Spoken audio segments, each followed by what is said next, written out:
I am Jason Major. I am a Chicago Public Schools pre-K to 8 principal. I just started my 10th year, and it's a little chaotic in our district right now.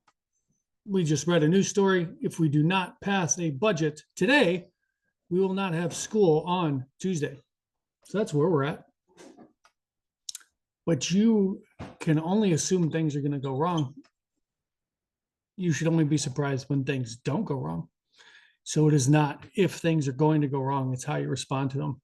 And in my 10th year, I think that's the biggest thing that I've learned is how are you going to respond to things?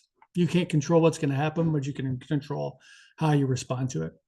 So I've done variations of this workshop for over 2 years now. It's called Finding Balance as a School Leader. It's geared more towards district and school administrators, but I've kind of found out that anyone can take some things away from here.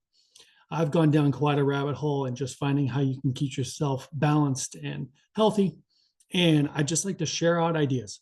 And truly, I just like to help. So if something I share with you today helps, I feel like I've done my part. So thanks very much for joining. So I like to take activities that I use with staff and that I find in books and try to recreate them so you can hopefully use them themselves.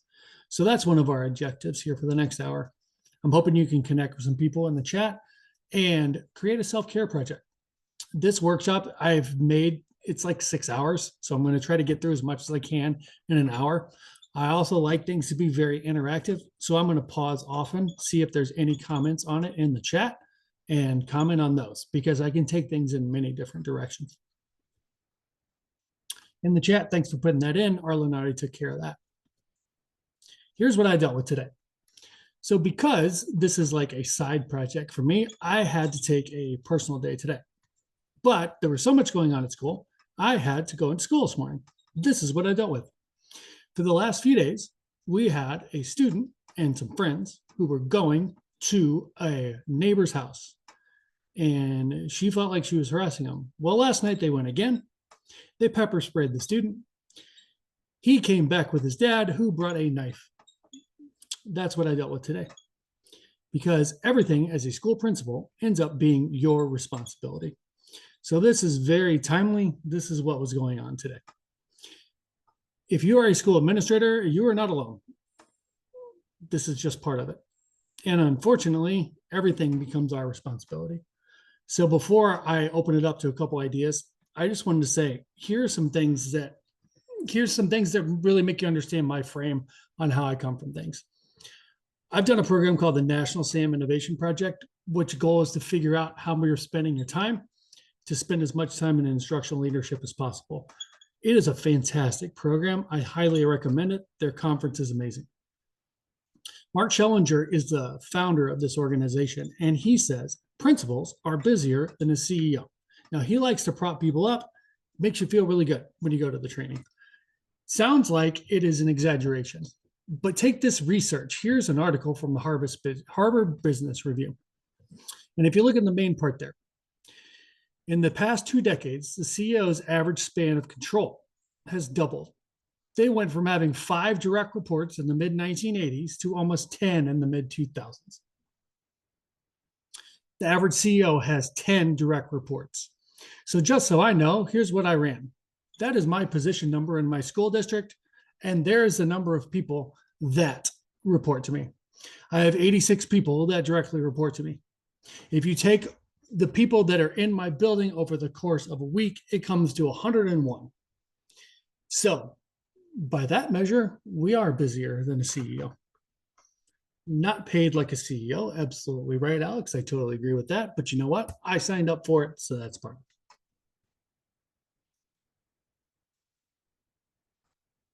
Here's something else that I just read this week that kind of frames what I did. I talk about a lot of self-improvement ideas, and a lot of that has become very cliche and very corporatized almost. And I follow this website that I use all the time called clearthinking.org. And Spencer Greenberg is the founder of it. He sends out a newsletter every week, and this very much resonated with me. When it comes to self-improvement, one person says their method may help you be happier. Another promises 30% happier in 6 weeks, and a third will vow total life transformation. And since it's become very corporate, We as consumers are very jaded and discount all the claims. So it makes honest claims unimpressive because we expect exaggeration. The reality of self-improvement is some of it's useless. I've tried things that completely don't work. I think of one right off the bat. I will try anything if it says it helps with stress and anxiety, but I tried float therapy and I hated it. I felt like I was in a coffin, so I stopped doing it. So some of it is useless. Some of it is actually harmful. Everything should be in moderation. But the best approaches to self improvement realistically will only help some people and won't cause total life transformation. So the things that I suggest have worked for me in parts, they may not work for you. The goal is to just try what works for you and do more of it. And you're not going to do it all the time. I can think of a perfect example that I did in my morning routine. When my coffee was being made, I would do a strength workout for 5 minutes. It was a good way to just get in the habit to make sure I was doing a strength workout. But that kind of faded away over the summer because my routine changed. That worked for me at the time. It does not now. Another habit that stuck with me for a year now is my wife and I go for a walk every single morning with our dog. And we probably missed maybe 4 days last year, even in the Chicago winter. But that is our routine. It's our chance to catch up. And it is our one time a day where there is quiet and we can just go. That is a habit that actually stuck for me. Here's another one. I love this quote from former President Obama. Progress does not travel in straight line. It zigs and zags and fits and starts. So that could resonate with you as it comes to school. One thing starting my 10th school year is I get frustrated when I see the exact same problems that were there the first year I started. Lunch and recess in Chicago is a huge issue. It is very hard. There are many student behaviors. You have to find employees that work on an hourly basis, and it is a very challenging time of day to solve. When I start another school year and I see that we still have the same problem there that we had my year one, I get frustrated. When we see some of the same issues with instruction that I saw my first year, I get frustrated. But you have to zoom out and see the big picture and see progress zigs and zags. You've got to take qualitative information and qualitative data into play sometimes. You may take 2 steps forward, but take you another step forward. And another reminder, you're going to have problems, but you are trying to solve them. Are you doing anything at all to try to solve a problem? If so, then give yourself credit. You are trying to do something to solve a problem. Those frameworks are kind of a backdrop to how I approach my work and how I approach my life. And here's one more thing that's been resonating with me lately. If you're a school leader in 2025 in a public school setting, we are being asked to fix societal problems in 7 or 8 hours a day. And school leadership's a microcosm of many of the problems that we see in society. And I just kind of thought of a few. Unions. I deal with the 2 of the strongest unions in the United States of America. So union issues, deal with that. I have to deal with the public. We have to take any student and their family into our school that has the proper documentation. We cannot turn students away. We welcome them and we deal with them, but that causes many different issues among adults and among kids. We deal with social media and over-reliance on technology, discrimination, the culture wars at the forefront, especially where I work in Chicago, elitism, helicopter parents, lawnmower parents, which you may not have heard from. Helicopter parents are the ones who hover. Lawnmower parents are the ones who try to push everything out of the way so their child never feels any kind of resistance. Objective facts and data. I'm going to get into later about an organization called the Alliance for Decision Education. And it's really big on how do we make sure we know what we're talking about. And in a school, if you have issues that come up, it gets 3rd, 4th, 5th, 6th hand information, and it becomes very hard to just stay with what actually happened. And making decisions. I'll get more into that later too. Compliance, and then also government inefficiency, waste, and red tape is another one that we deal with a lot. I just want to pause there and just ask. That's how I approach my work and how I approach my life and some of the things I'm going to talk about. I just want to give you some background on where I'm coming from. I just want to pause right there and say in the chat, anything out there just resonate with you that I mentioned so far. And I'll wait.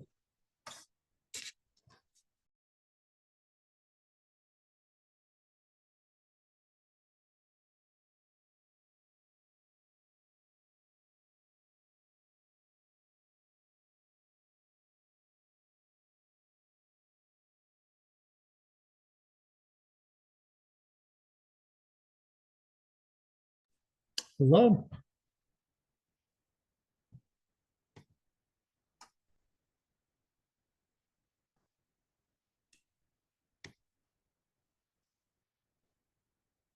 Alex, I'm glad you said in the chat about for unique classes and modifications for individual learners.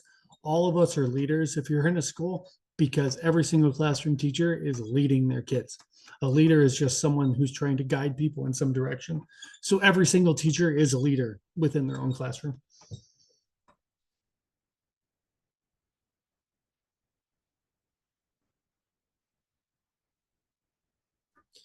I'm going to keep pausing, but I'm going to skip that because we can't do it because we can't come off mute.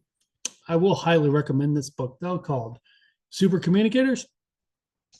It is about how to build connection with people and how to listen, how to provide feedback, and how to just, it's called a steel man, how to make sure you understand someone else's perspective before you try to respond.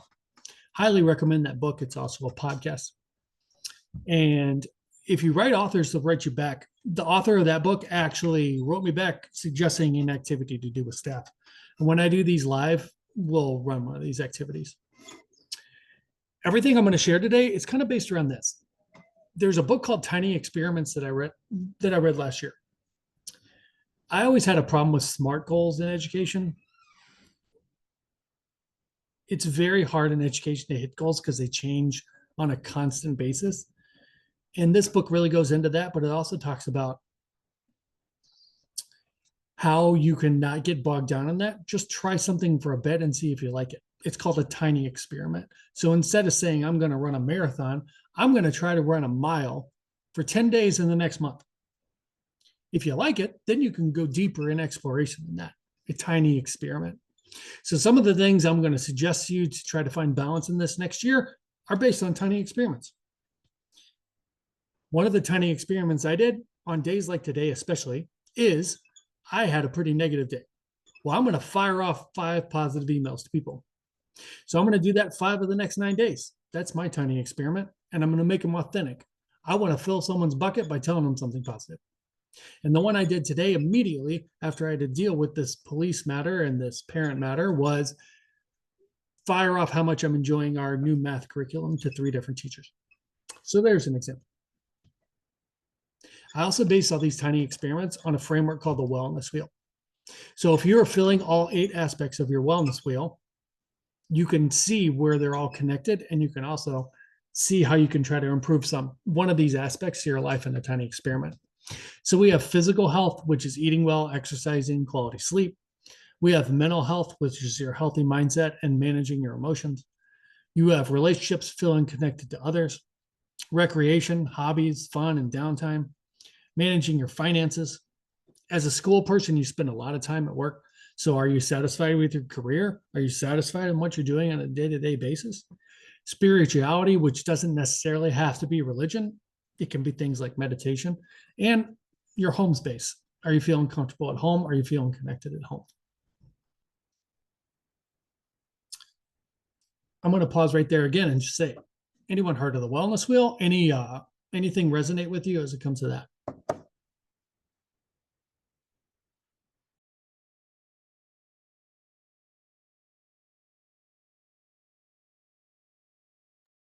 Or just any questions so far? That would be fine too.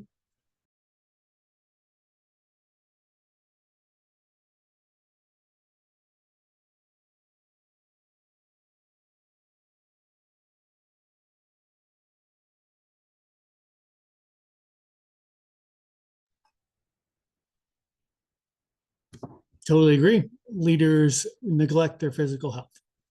My assistant principal, after lunch every single day, goes for a walk. She puts it in her schedule. You've got to step away from a bit. It is best to walk away sometimes. Go for a walk. Go for a walk in the morning. Go for a walk after school. When I did this workshop with someone in the spring, her tiny experiment was instead of checking my email right after school, I'm going to go for a 20-minute walk. And she made a spreadsheet of it and she held herself to it. It was great. Um, you got to take care of your physical health.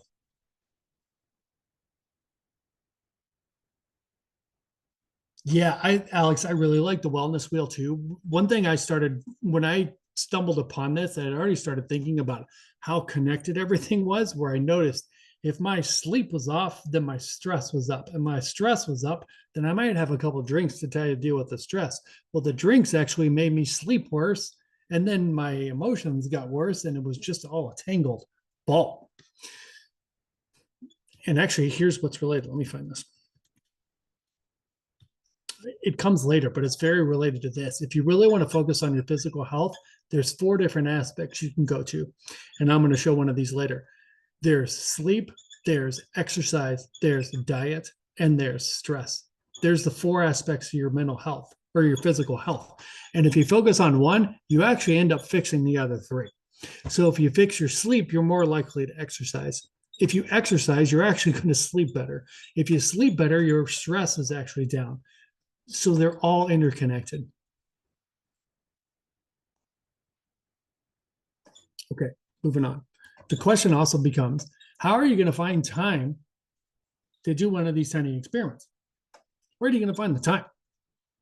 So the next thing I want you to think about is, what are some things that take time away from school for you, that don't bring you joy, and doesn't move your school or district's work forward? What are things in your school that do not bring you joy and do not move the school or district's work forward? Can you drop those in the chat? I've got plenty of examples, but I'm hoping to get some here from the audience.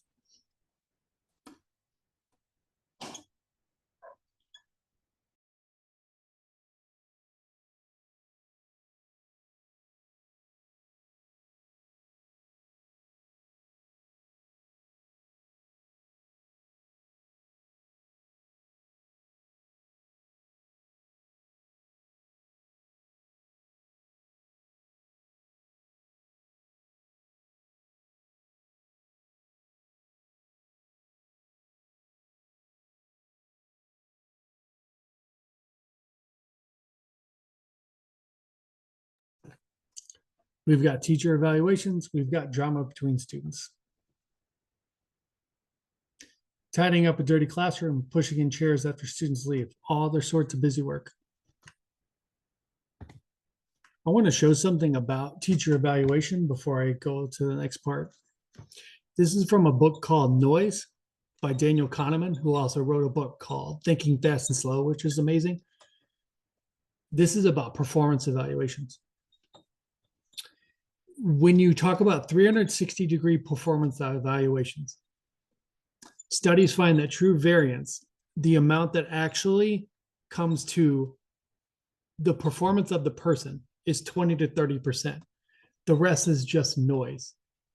Meaning, when you do a performance evaluation of someone, 70, 80% of it is just statistical noise, subjectivity. And in teacher evaluation, this becomes even more pronounced because you're talking about a system where teachers know you're coming. Oftentimes it's a dog and pony show. Oftentimes the teachers know what the rubric is, and it becomes just a waste of time. There are also evidence to back that up. In Chicago, we used to have a framework where it was a checklist. We moved to a system of Danielson that took probably, now we have at least 3 hours of time that we have to commit to every evaluation. The exact same percentage of teachers are rated excellent that were rated underneath the checklist. It has not changed the performance ratings at all. It is all noise, and I believe fully that you can save yourself a lot of time by just admitting that and reinvest that time somewhere else. Teacher evaluation has got to be rethought because the way it is currently done is a complete waste of time. I'll move that on. So that'd be one example as far as teacher evaluation. Yes, just do what is necessary and get it done, and you're going to save yourself a lot of time. The next thing I like to do with each of those is think, what are those things that you can either stop doing or cancel entirely? I love the phrase, if it's not a hell yes, it's a no. If something is, if you wouldn't do something tomorrow, do not say yes to it in 3 weeks, because when 3 weeks comes, you're probably not going to want to do it. So which of the things in the chat can you either stop or cancel, reduce or do good enough, or just delegate? So we just had 3 examples in the chat. Teacher evaluation. I would say do it good enough. Is it good enough? Everything does not have to be perfect, especially when you know it doesn't move your work forward. So can you reduce or do teacher evaluation good enough? Yeah, you just got yourself some time back to do a tiny experiment. Can you stop or cancel it? It is actually a really good feeling to go through your calendar and just start canceling some meetings. If you don't feel like they're going to do anything, I would rather not meet and reinvest the time. And are the things you can delegate? A drama between students? Well, perhaps you have a dean of students. Perhaps you have someone who's going to be an administrator in the future, and you can start delegating things like that to them. For tidying up the dirty classroom, empower the students. Let's delegate that to some of the classmates to get that done. So think about, when are those things that are a waste of time, what can you stop or cancel? What can you reduce or do good enough? And what can you delegate? This is the quote that I would like to say with that. Anything worth doing is worth doing well. Well, whoever said that phrase never ran a public school, because you can't possibly do everything well. There are too many tasks in the course of the day, and many of them are compliance related. So my challenge to you is, what are some things that you can just do good enough and reinvest that time into something that brings you joy, something you can try, or something that moves work forward, even if it's literally just doing nothing. So here'd be a tiny experiment. There's the 4 domains that are all interconnected. Do something with one of these for 2 weeks. When I did a diet, I removed gluten, dairy, alcohol for a month and felt amazing afterwards, because you really figure out what foods can make you react a certain way too. That'd be one way you could do it with diet. For sleep, I saw sleep therapists once, and they recommended go to bed. Well, there's 2 ways you can do it. On vacation, go to bed and see what time you wake up with no alarm. There's your baseline and how much sleep you need. That's one way to do it. Another way to do it is only give yourself 6 hours of sleep. Go to bed at 11 and wake up at 5. After you do that a few days, you're going to be able to see how much sleep you actually need, and you're going to start sleeping through the night. Exercise is another. Just move some. I have a Fitbit. Sometimes my problem is I get too obsessed with the 10,000 steps, and that can actually have a detriment. I get too obsessed with the streak itself rather than the point of actually doing it. So that's a problem for me. So I don't use it all the time. But track your movement. Make sure you're getting up and moving throughout the day. Make sure you do some push-ups. I also like the idea of a tiny habit. If you want to start an exercise habit, the goal is to do 1 push-up a day. Because chances are, if you do 1, you're going to end up doing 10. So start a micro habit, as they call it. If you want to start a gym habit, do not even say, I'm going to go to the gym 4 times for 45 minutes this week. Tomorrow, my goal is to drive to the gym. Because if you drive to the gym, chances are you're going to go inside and work out. Set yourself up for success. I'm going to go into one on email, but I'm going to pause again and just throw it out to the chat. Any questions, comments, or anything resonate with you on that?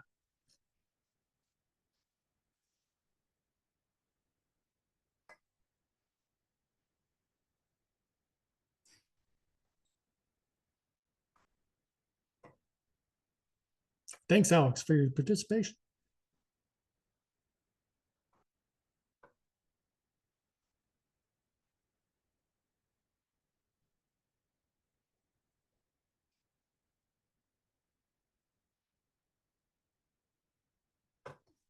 Jackie, I'm so glad she said that. She said, I was in school admin. I went back because I couldn't take it anymore. I have done this workshop for people, and we go through a whole exercise on what brings you joy at school. And an assistant principal once said, I don't really know. And their takeaway from it was, I need to go back to teaching because I really don't even enjoy this. And your time is so precious and limited. There's no reason to keep doing it. Maybe it is not the job for you. And I kind of had to make that decision for myself a few years ago. The COVID year and the year after that was really hard. And I think of my 21-22 school year in this way. That's when masks were a thing. And 21-22 school year, on the first day of school, I had a parent with a conspiracy YouTube channel that was QAnon, who was posting my phone number all summer saying you need to call this principal and tell him that we're not going to wear masks. So I was getting random voicemails from across the country telling me they were going to be watching to make sure if their kids wore a mask or not the first day. And on the first day of school, the person who was in charge of this conspiracy channel showed up, refused to send his kid to school with a mask on, videoed me as I told him he couldn't enter the building, and put it on YouTube for everyone to comment. That is how my school year started in 21-22. And on the last day of school in 2022, I got COVID. That was the bookends to a really challenging year. And it was after that year, I'm like, do I really want to do this? And I made a decision that I will refuse to let this get to me. Cleaned up my diet, really cut down a lot on my alcohol intake, got a therapist, did a ton of meditation, and said, can I do this? Can I let things go? After 4 o'clock, can I be present with what I want to do with the rest of my life? And the answer is yes, and I can. Because if it didn't, I would do something else.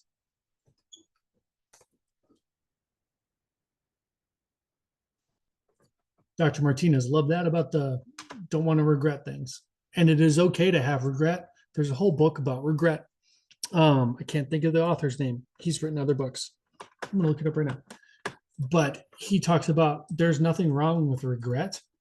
You just want to learn something from the things that you regret so you don't make the mistake again in the future. But that book is called The Power of Regret. Daniel Pink wrote the book. It's really good.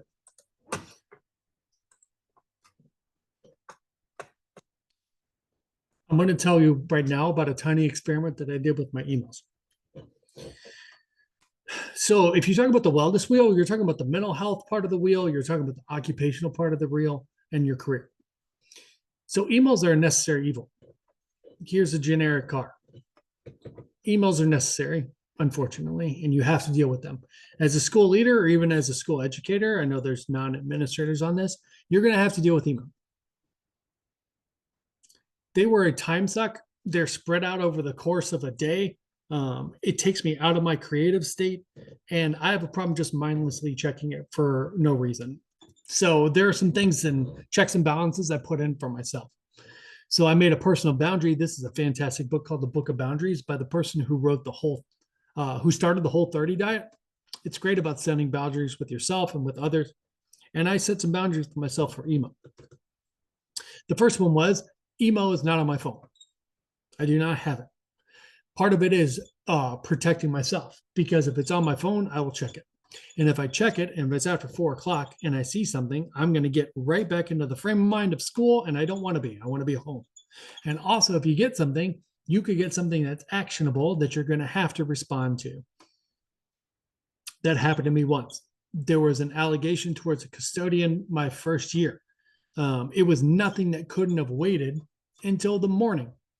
But I checked it at 5 o'clock and I saw that there was an allegation, and I knew the first question they would ask is, what did you do when you received this information? And I knew I couldn't say I did nothing till the next morning. So I spent the rest of the evening doing it. If I hadn't checked the email, it could have still been there in the morning, but I had to respond to it then. And sure enough, there was a lawsuit that I had to do depositions for the next 3 years. And the first question they asked was, what did you do when you found the information out?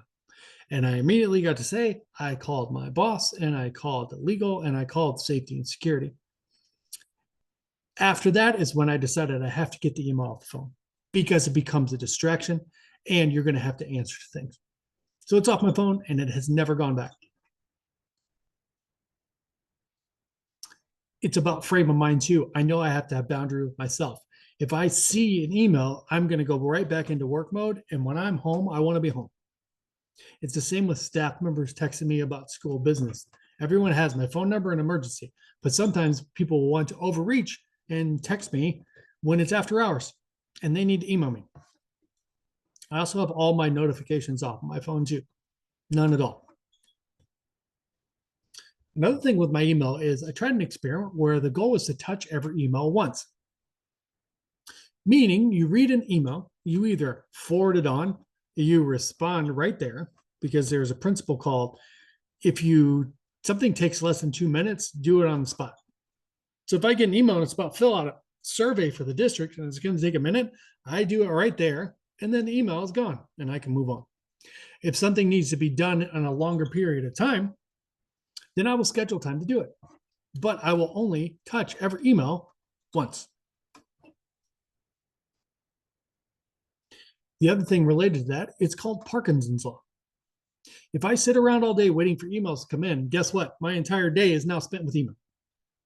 Parkinson's law is the amount of time to complete a task, the task will fit within the time you allot for it. Meaning if you allow yourself 3 hours for a project, guess what? It's going to take 3 hours. The one example that just came up with this recently is when we do professional development work with teachers. They came back and they were there from Monday to Friday. Well, guess what? We found stuff to do Monday to Friday. It was a little too long to be with staff, but that's Parkinson's law in action. If you have a week with staff, guess what? You're going to find things to do for a week. We could have just had 2 days back, and guess what? The kids would have still showed up.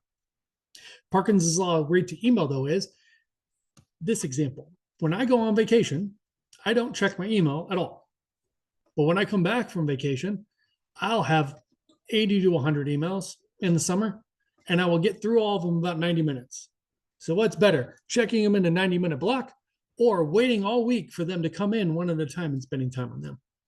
So that's when I decided also to try and experiment where let's compress the time that I can even check my email, because I still have a problem with being obsessed to getting down to inbox zero. So I got a program called Boomerang. It doesn't do this much anymore because it's premium. But basically what it does is you can pause your inbox. So I'll hit inbox pause and I don't see any emails coming in because I want to keep my G chat open in case there's an emergency. We use the Google in my district. So the G chat is open in case someone needs to message me, but my email is off. When I hit unpause, I will get a whole batch of 30 to 40 emails that I can then crank out all in a row. So instead of distraction, check an email, answer it, now I can get through about 30 emails in maybe 10 minutes. So that was a game changer for me too.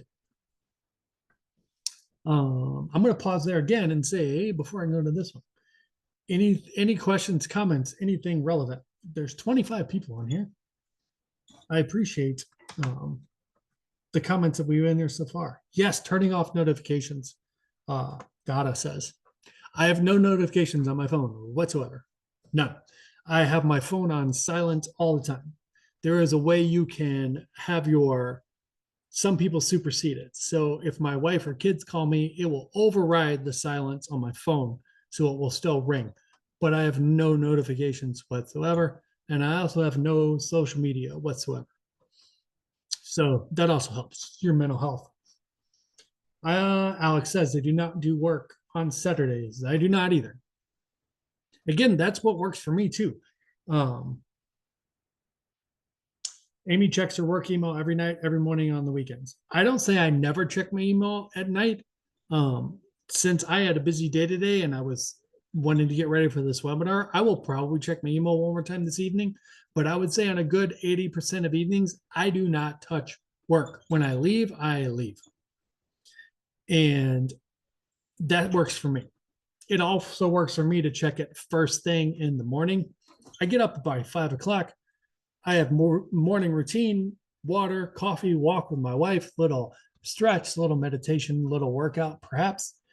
I will do a little writing and journaling and a little reading, but then I will dive into my school email just so I know what I'm walking into that day. It helps a lot, but that works for me. My assistant principal actually likes checking her email at night because she likes to know what she's walking into the next morning. That works for her. It does not stress her out, which is totally fine, but it goes to the point something is going to work for one person and does not work for the other. I know if I am checking my email at night and I get something, my mind's going to be racing on it all night. Any other comments on this? Yes, Amy, I cannot recommend it highly enough. That's why I put this. I've done this email one several times, and I will get people who will come up to me 2 years later saying, I took email off my phone and was life-changing. So this one has worked for many people in the past. You will not look back. It is just like deleting your Facebook or deleting your Twitter or deleting I've never had Instagram or anything like that, but you just don't look back. You don't miss it. You think you're going to miss it and you don't.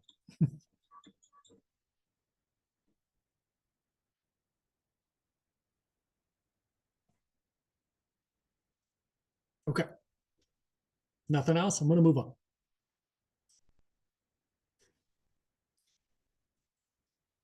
This organization that I've worked with for almost 2 years now is so amazing. And it's a tiny experiment. And I'm going to call this in the intellectual wheel. And they're called the Alliance for Decision Education. It is a nonprofit organization whose goal is to bring decision science to every K 12 classroom. We are part of their incubator program. We are trying to bring decision science into the way we do school. We went to a training from them on August 6th, and there was an activity that he did that I've wanted to try myself because I just feel that state of intellectual flow when I learn about decision science, the science of how we make decisions. So actually, this one you're going to play along with at home. So you're going to need pencil and paper for it. So I'll give you a couple minutes to do that. While I'm doing that, I'm going to tell you about the Alliance for Decision Education. It was started by Annie Duke, who was a professional poker player. And she started an organization that is very well funded called the Alliance for Decision Education, which is 4 domains of decision science: resisting cognitive biases, applying rationality, thinking probabilistically, and structuring decisions. There are activities for kids. There are tools for administrators. It is a nonprofit, so you can actually talk to them and consult with them at no charge. It is an amazing organization that I try to spread their good word as much as possible. And one of the activities they did, I'm going to do with you right now, and it's based on the thinking probabilistically domain. This is a really good domain to talk about with your teams too. We use multi-tiered systems of support in my district, MTSS process, and it's so hard to get to objective language. So we want to be specific on things. Instead of saying this has a strong chance of happening, what do you mean by that? 70%, 50%, 90%? We want to say what we mean. So this activity that I'm going to share with you right now is about how you can better your predictions for yourself. And here's how it works. I'm going to give you 10 questions, and you are going to do a range of numbers where you were 90% confident that the answer lies. So I'm going to give you an example. If I said, what year did the Berlin Wall fall? I would say, I am 90% confident with 90% chance that I'm right, that it's between 1980 and 1991. 90% confident. And the answer is 1989. So I would be correct. I am correct, not because I wasn't exactly right, but it was within the range. So what you're trying to do is get a range of 2 numbers where you're 90% certain that you are correct. So there's 10 questions, and I hope you're playing along because I'm going to do it. And it's really interesting that you can take away. You want to find some balance in your life? Go into decision science. It will just change the way you think. It will tell you the tips that the tricks your brain's playing on you, and just clear your head a little bit as far as how you're making decisions. So here we go. So you're going to give a range of numbers on these 10 questions. What year did the Challenger space shuttle explode?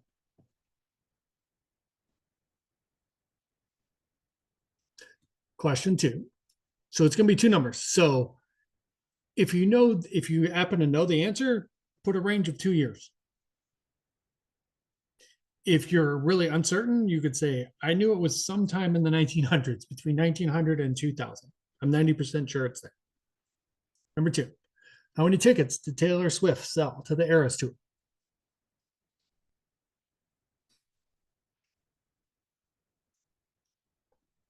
Number 3, what year was the iPhone invented?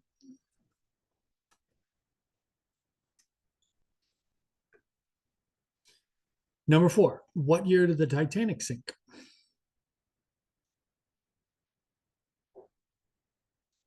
Number 5, in minutes, what is the runtime of Inside Out 2?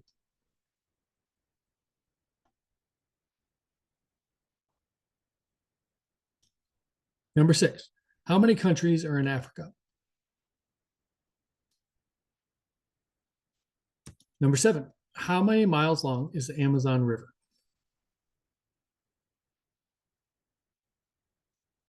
Number 8, how many Oscars has Meryl Streep been nominated for?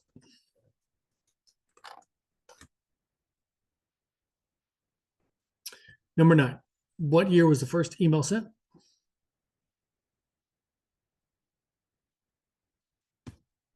Number 10, how many home runs did Barry Bonds hit in his career? Major League Baseball. 10 questions. 2 numbers where you're 90% sure that the correct answer falls within that range. Thinking and probabilities.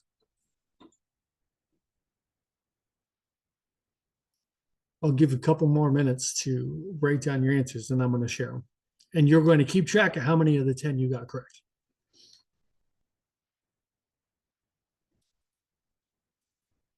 Here's the 10 again.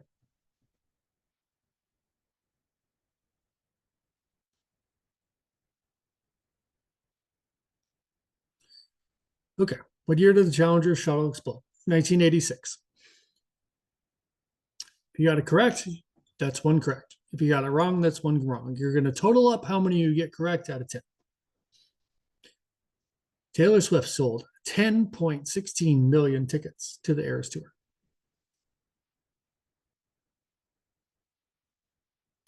The iPhone was invented in 2007.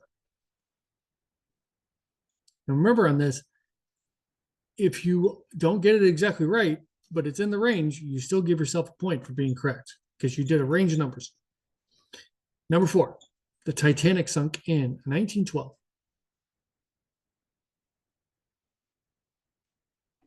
Inside Out 2 is 96 minutes.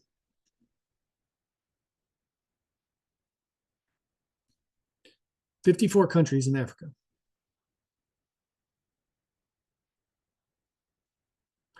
The Amazon River is 4,345 miles long.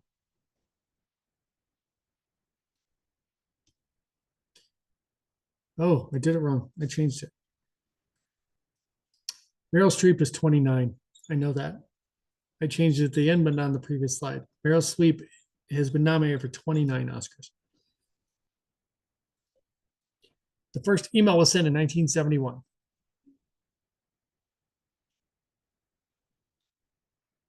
Barry Bonds hit 762 home runs.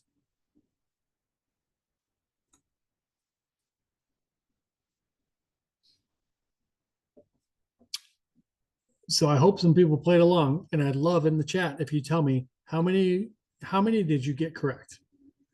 How many were the range? Alex, beautiful.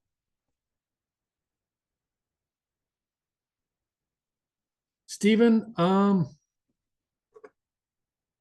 I don't know what to tell you about the sports one. Let's just count 9 questions for you. Let's just do that. So make yours out of 9 total. Okay. So you can do a percent out of 9. Alex got 9 out of 10. I'm so glad that happened. We got a point. We have 4. We have 5. Far too low on Meryl Streep's number.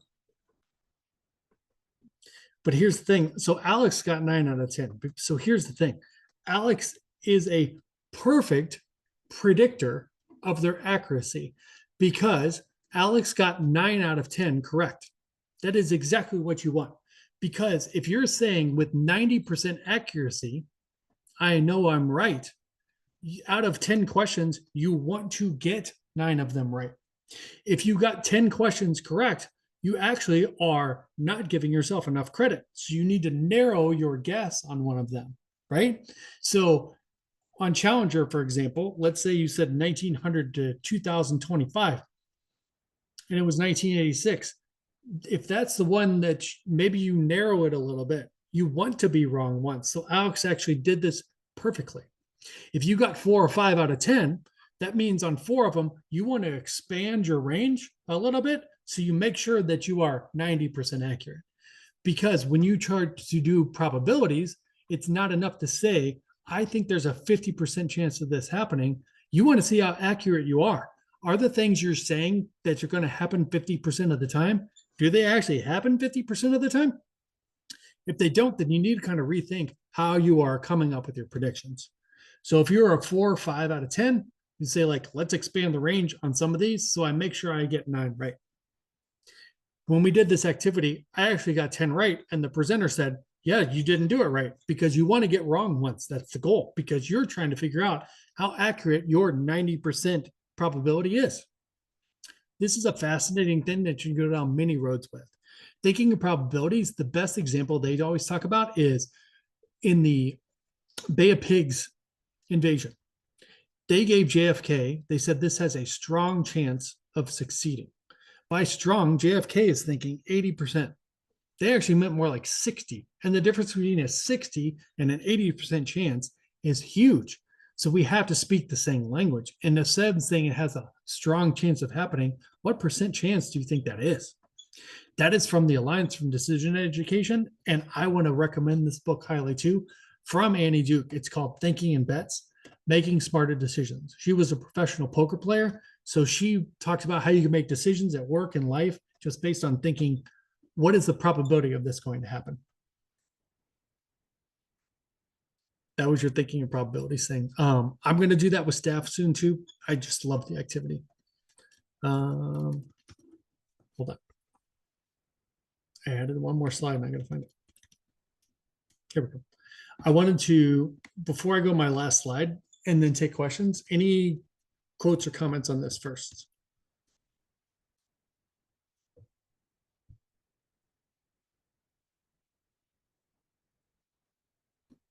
No?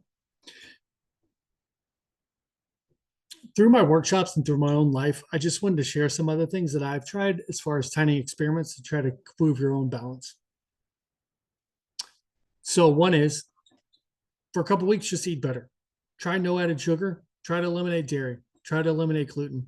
Try to eliminate alcohol just for a couple of weeks to see how you feel. Doing so with an accountability partner is going to help you a lot too. You'll have a link to this deck, but there's a podcast on that 4 pillars of health, and he gets some ideas from there. That's the ones where is sleep, exercise, movement, and stress. Gives you some ideas you can try to help one of those. Because remember, if you help one, you're helping all of them, actually. There's an amazing meditation app called Waking Up. It's from the neuroscientist named Sam Harris. There's a 30-day introductory meditation course. He doesn't just talk about meditation, he talks about what meditation actually is. It's become very popularized where he talks about like what is meditation really? What are you actually trying to do? If you email me, I can get you a 30-day trial to the app. It's awesome. Minimalists. I love the minimalists. They have a whole 30-day exercise that is the goal is just to start discarding items. Day 1, you discard 1 item. By day 30, you're discarding 30 items. Their thought is there's 3 questions to ask when it comes to items. Is it necessary? Yes, you keep it. Does it add value to your life? Yes, you keep it. Anything else, you should eliminate. And then they get into more. They're not just talking about items, they're talking about anything. It goes to thoughts, it goes to relationships, it goes to clutter in your brain. Is it necessary? Does it add value? If the answer to those questions are no, you need to think about, is it really even necessary to keep around anymore? The minimalist. Pomodoro technique. That's a tiny experiment. If you really want to do some deep focus on one thing, set a timer for 25 minutes. Doesn't have to be 25. Pomodoro's 25 minutes. Could be 10. Set a timer for 25 minutes and only do that task. When the timer goes off, you stop, you take a 5-minute break, and you do 25 minutes again. When I did my dissertation, the Pomodoro technique got me through it because I wrote my dissertation using Pomodoro technique. 25 minutes, 5-minute break, 25 minutes. And it is so hard for me to do because I get easily distracted. But 25 minutes of doing nothing else but writing will keep you focused. The 10% Happier is an amazing podcast from Dan Harris, who used to be a media personality, and now he has a podcast. There's all kinds of breathing techniques you can try. His podcast on breathing is just really interesting and helpful. Create a menu. There's an amazing author named Oliver Burkeman who thinks about treat your morning routine like a menu and not like a set of things you have to get through. If you make it a set of things to get through, it just becomes one more thing that you feel guilty for not getting through it. So give yourself some options and things you do in the menu in the morning and take 2 or 3 of them. Try that out for 10 days. Oliver Burkeman has a course called Time Management for Mortals. It's way about thinking about how all of the time management and efficiency techniques really don't make any sense when we really think about them. And it just becomes one more thing to stress about. He's got a course that's great. Try to reduce your screen time or pickups. I really need to work on this sometimes. I get good at it sometimes. If you go to your screen time, you'll see how many times you pick your phone up. Try to reduce that by 10% over 10 days. It will blow your mind how many times you pick your phone up just to mindlessly do something you don't even know. Or try to reduce your screen time. If your screen time is 5 hours, if you reduce it by 20%, you've opened up 1 hour a day to do something else you can try. Improv class, sure, try it. Go try to fail at something. Get rejected from something. I have written 4 blog posts for the ASC national blog now. I just got my latest rejection yesterday. Great. I'm going to keep trying. It's pretty nice to get rejected because you can realize that you can handle it. Join a sports club or league. My assistant principal and I really wanted to make clear expectations on the things that really get to us as a staff. So we did that. That was very nice and therapeutic to take care of. Conscious discipline is an amazing behavioral program that we implement at my school. You could test that out if you're looking for some things to get interested in at work. Same with that Alliance for Decision Education. Cancel some obligations in your life that aren't a hell yes and reinvest that time. If it's not a hell yes, it's a no. Take School email off your phone and reflect on the difference. Try that out for a week. I can say with about a 70% probability, you're not going to put it back on. Clearer thinking. Imposter syndrome is something I get sometimes, especially at the start of the year. There's a test you can take on clearthinking.org that can tell you how bad your imposter syndrome is. They give you some ideas on how to deal with it. Reflect on that. That was from the Minimalists. They have books, they have podcasts, they have videos, they have a documentary on Netflix. It will kind of change the way you think about that too. Essentials, non-essentials, and junk. And I don't think I have talked for that long straight in a long time. And it was a pleasure. And I'm glad to see some things still in the chat. And it's 3:55. So I would love if anyone had any questions or comments, and I will happily address them as they come up.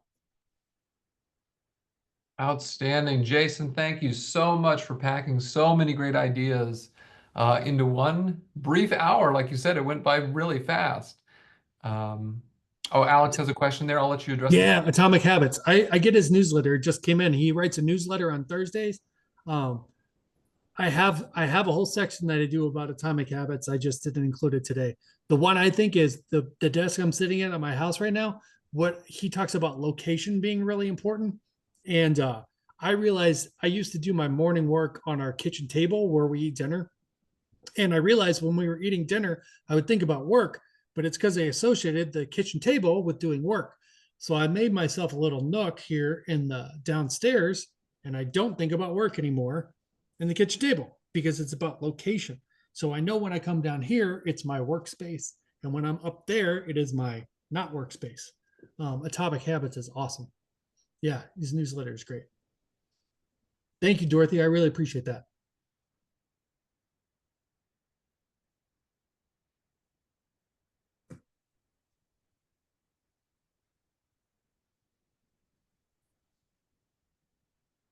Thank you, Carla. Thanks for coming.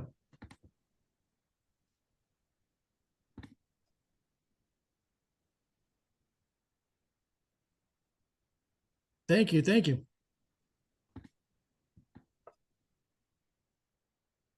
You got it. Email me if you need anything. I love when people write me. So get back at me anytime. Hi, Trini. Thanks so much.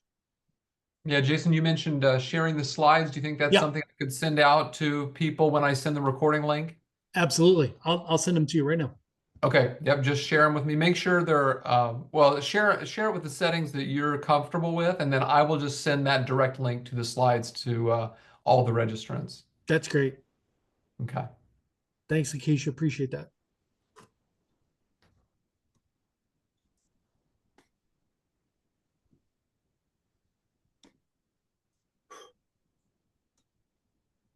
Thanks, Kathleen. Thanks for coming.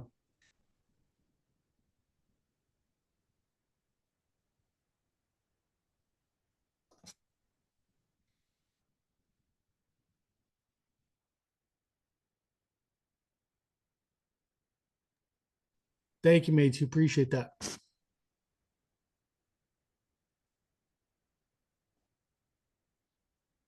So we are just about to 4 o'clock, and we'll get wrapped up on time so everybody can get on with their evenings. Very much appreciate everyone's attendance and participation in the webinar chat. I know it's not always as fun to have to be forced into chat rather than doing it on the microphone with your webcams on. But this doing in Zoom webinar allows us to keep better tracking of who's in the room with us for the full 60 minutes. And it allows us to have more people in at once as well. So we appreciate everyone working with us on that. If you want to log out, you are free to hover down in the lower right-hand corner of your Zoom toolbar, and you'll see a button to leave the room. You are free to log out if you don't have any more questions for Jason, and I will be following up with all of you who made it for the full hour tomorrow morning, giving you that webinar recording and a link to the webinar evaluation. Thanks, Alex. Thank you.